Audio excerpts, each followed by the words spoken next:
الحمدللہ رب العالمین والصلاة والسلام علی سید الانبیاء والمرسلین وعلی آلہ وصحبہ اجمعین۔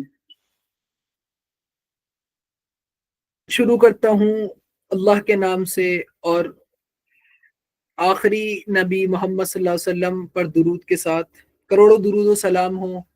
اللہ کے آخری نبی آخر الزماں، تمام انبیاء، صلحاء اور تمام بڑی ہستیوں کے امام محمد عربی صلی اللہ علیہ وسلم پر۔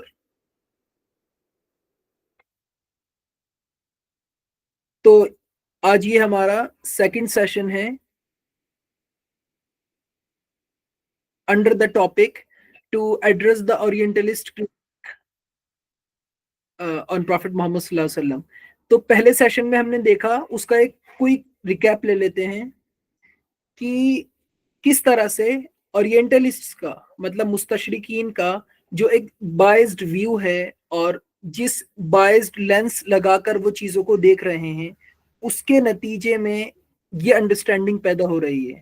اور ہم یہ آرگیو کرتے ہیں کہ یہ فاؤنڈیشن ہی فلاڈ ہے۔ مطلب اس میں اگر کوئی یہ چاہے کہ اس میں کوئی رد و بدل آ جائے، تو یہ اورینٹلزم کی فاؤنڈیشن ہی فلاڈ ہے۔ اس فاؤنڈیشن کے تحت چیزوں کو دیکھنا، اس کا یہی نتیجہ لازمی ہے، مطلب یہی نتیجہ نکلے گا، اس کے سوا کچھ اور نہیں نکلے گا۔ اگر اس ڈسپلن میں رہتے ہوئے کسی نے حضور صلی اللہ علیہ وسلم کے بارے میں پازیٹیو باتیں کی اور یقیناً کی، تو وہ اس شخص کی ایمانداری ہے یا اس شخص کے زاویہ نظر کا مختلف ہونا ہے، مطلب وہ ایکسیپشن ہے۔ لیکن نارم یہی ہے اس ڈسپلن میں، چونکہ اس کا فاؤنڈیشن فلاڈ ہے، کہ اس کے نتیجے میں صرف ڈسکریمنیٹری ریسسٹ باتیں ہی جنم لے سکتی ہیں۔ دوسری بات یہ تھی کہ حضور صلی اللہ علیہ وسلم کو ایک مطلب شروعات سے ہی ایک ریبل کے طور پر دیکھا گیا ہے، ایک باغی کے طور پہ۔ کس چیز کے باغی؟ معاذ اللہ۔ اچھا، میں ایک بات عرض کر دوں کہ ایک فارسی کا سیئنگ ہے، ایک نقل کفر نہ باشد، کہ مطلب کفر کا نقل کرنا نہ کفر ہے، نہ کفر نہ باشد، کہ مطلب اس کا وبال اس شخص پہ نہیں ہے جو کفر کو نقل کر رہا ہے، جو اس کو سائڈ کر رہا ہے، بلکہ اس پر ہے جس نے کفر کیا۔ تو ان چیزوں کو سمجھنے کے لیے، اینالائز کرنے کے لیے ان چیزوں کو کہا اور سنا جا سکتا ہے، اس میں کوئی مذائقہ نہیں ہے۔ آلدو یہ چیزیں ایسی ہیں کہ بہت خراب اور بہت ولگرائزڈ باتیں بھی ہیں جن سے یقیناً تکلیف ہوتی ہے اہل ایمان کو، لیکن ان چیزوں کا سائٹ کرنا یا ڈسکس کرنا، اس کے تحت نقل کفر نہ باشد، کوئی مطلب یہ بری بات نہیں ہے۔ تو اسی طرح سے ایز اے ریبیلیس فیگر آپ کو دیکھا گیا بہت زمانے تک، جس کے زیر اثر دانتے ہیں، اور اسی طرح سے بہت ساری خاص کر کرسچن اکیڈمک فیگرز ہیں۔ تیسرا یہ کہ آپ کے جو آپ صلی اللہ علیہ وسلم کی زندگی کے جو دو فیزز ہیں، ایک مکی پیریڈ، ایک مدنی پیریڈ، وہ آپس میں کمپلیمنٹری ہیں، اور ایک مشن کو اچیو کرنے کے لیے امپیریٹیو ہیں ان دونوں کا ساتھ میں ہونا۔ لیکن اکثر و بیشتر جنہوں نے یہ نتائج نکالے کہ آپ صلی اللہ علیہ وسلم نے بہت وائلنس برپا کری اور ایک نبی ایسا نہیں ہو سکتا، تو وہ اس لیے یہ چیزیں برآمد ہوئیں کیونکہ آپ کے زندگی کے دونوں فیزز کو، اور مکن اور مدینن دونوں کو کانٹرڈکٹری دیکھا گیا، ایک دوسرے کے ساتھ جکسٹاپوز کر کے دیکھا گیا کہ یہ ایک دوسرے سے متضاد ہیں، اور بظاہر اگر ایک بڑی تصویر ذہن میں نہ ہو تو بظاہر متضاد ہی ہیں، اگر بڑی تصویر ذہن میں نہ ہو تو ایسا ہوتا ہے کہ اب جیسے ان کو بھی تھوڑا سا ہمیں سافٹ کارنر ان کے لیے رکھا جا سکتا ہے، کیونکہ اس ڈسپلن میں پیدا ہونے والے لوگوں نے، کیونکہ ڈسپلن ہی ایسا ہے، میں نے آپ کو بتایا اس کی فاؤنڈیشن ہی فلاڈ ہے، تو ممکن ہے کہ اس جگہ پر کوئی اچھا آدمی، ایماندار آدمی، جس کی نیت بھی کوئی دھوکہ دینے کی یا کوئی مطلب اس کا نفس بھی ٹھیک ہے، ایسا شخص بھی پیدا ہوگا، تو وہ الٹیمیٹلی ایسے ہی نتائج پر پہنچے گا۔ کیونکہ اس کا جو انوائرمنٹ ہے اور جو ڈسپلن کے خد و خال ہیں وہ ایسے ہی ہیں، وہ اسے وہیں تک پہنچائیں گے، وہ اس کو پرورٹ کر دیں گے. تو یہ ایک کوئک ریکیپ تھا. تو آج ہم سیرت کے دو پہلوؤں پر جن پر بہت زیادہ اعتراض ہوتا ہے ان پر انشاءاللہ ڈسکس کریں گے ایک کے بعد ایک. پہلا یہ کہ حضور صلی اللہ علیہ وسلم از اے وار لارڈ. اور اچھا ایک امیج ہے جو صلحاء کی، اولیاء کی، انبیاء کی، یا اسی طرح سے اگر ایسٹرن ٹریڈیشنز میں ہم بات کریں تو افطاروں کی ایسی امیج بنی ہوئی ہے کہ جو بھی اس کا ایک ایکسیپشن ہوتا ہے تو وہ ایک بہت ہی جیسے آؤٹ ورڈلی اور ایک بہت ہی عجیب سی چیز معلوم ہوتی ہے، مطلب اٹپٹی سی چیز معلوم ہوتی ہے. تو حضور صلی اللہ علیہ وسلم کا مدنی پیریڈ جو ہے وہ ایک ایکسیپشن ہے، اس کو قبول کرنا پڑے گا، لیکن وہ ایکسیپشن ہے ٹو it's a means to reach the end. تو پہلی بات یہ کہ کیا حضور صلی اللہ علیہ وسلم وار لارڈ ہیں؟ وار لارڈ مطلب آپ اردو میں اس کا رفلی ترجمہ کر سکتے ہیں جنگجو.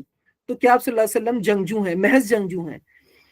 تو ایک جنگجو وہ ہوتا ہے جو یا تو اپنے پلیجرز کے لیے یا اپنی پولیٹیکل ایسپریشنز کے لیے یا اپنی sense of superiority and a urge to dominate, ان سب چیزوں کے تحت جنگ کرتا ہے، علاقوں کو فتح کرتا ہے اور لوگوں کو مارتا ہے.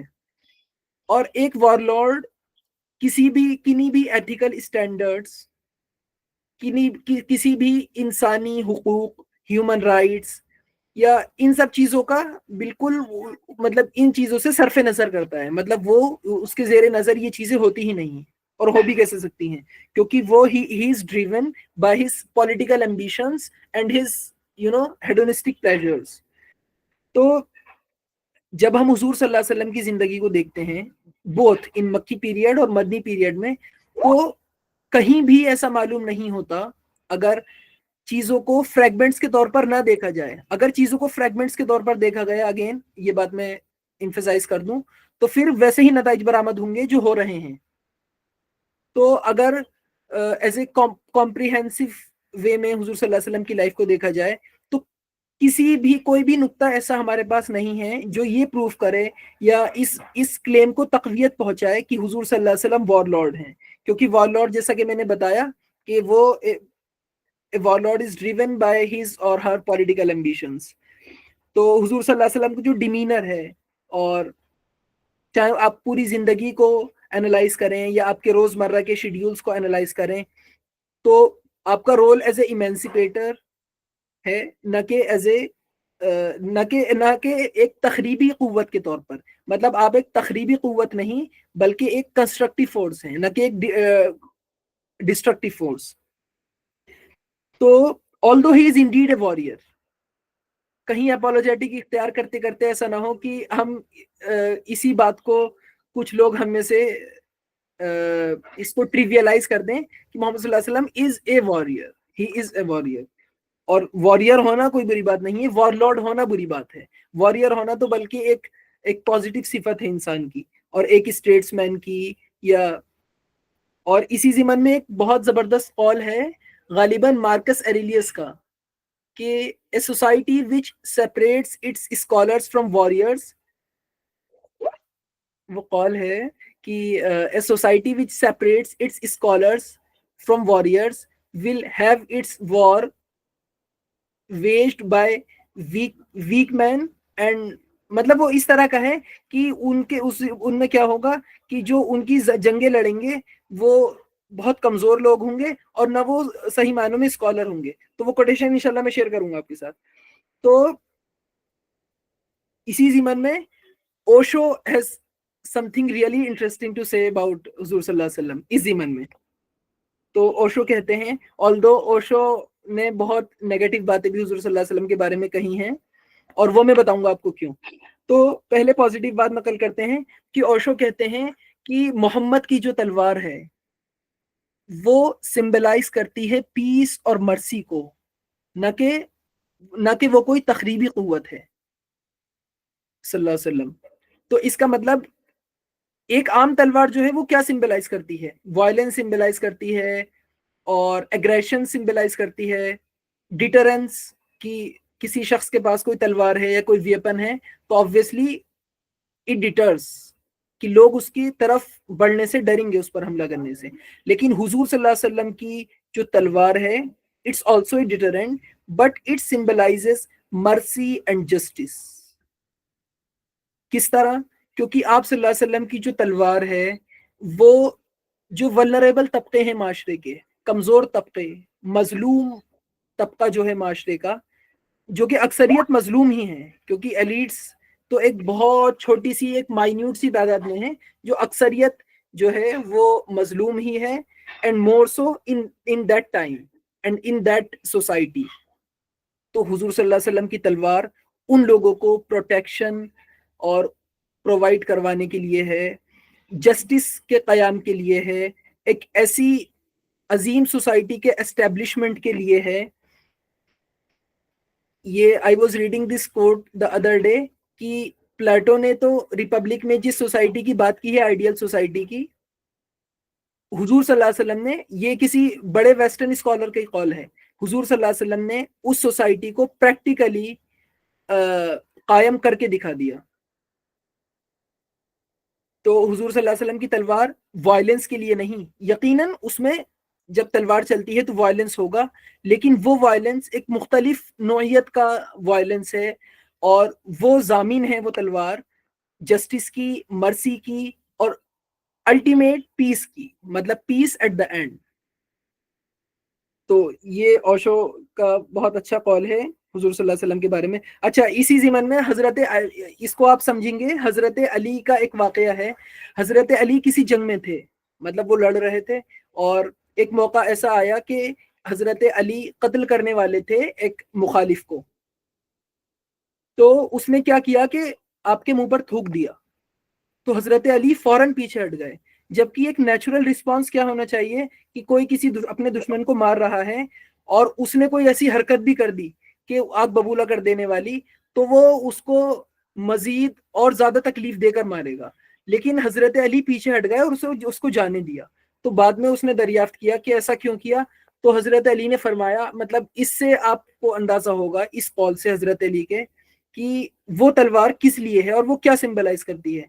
تو حضرت علی نے فرمایا کہ جب میں تم سے لڑ رہا تھا تو وہ ایک حق و باطل کی لڑائی تھی، وہ جنگ تھی کہ ایک پورے سارٹ آف سسٹم یا پھر ایک براڈر تھنگ کے خلاف.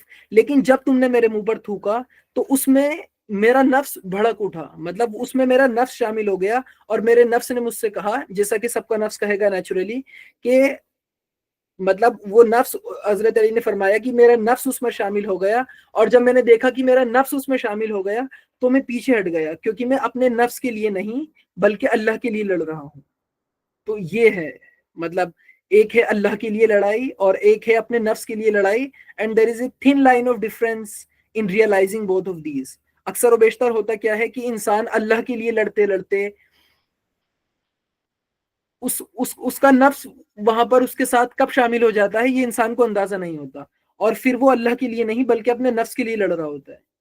تو ایک آرٹ ہے جو تزکیہ نفس ہے، جو اس تھن لائن کو اور ان نوائنسز کو انسان کے اوپر واضح کرے گی کہ کب انسان اپنے لیے لڑ رہا ہے اور کب اپنے نفس کے لیے لڑ رہا ہے. تو حضور صلی اللہ علیہ وسلم معاذ اللہ کوئی اپنی پولیٹیکل ایمبیشنز، کوئی اپنے نفس کے لیے یا کسی ریٹیلیشن کے جذبے کے تحت نہیں، بلکہ ایک ہائر گول کو اور ایک سبلائم گول کو بروئے کار لانے کے لیے لڑ رہے ہیں.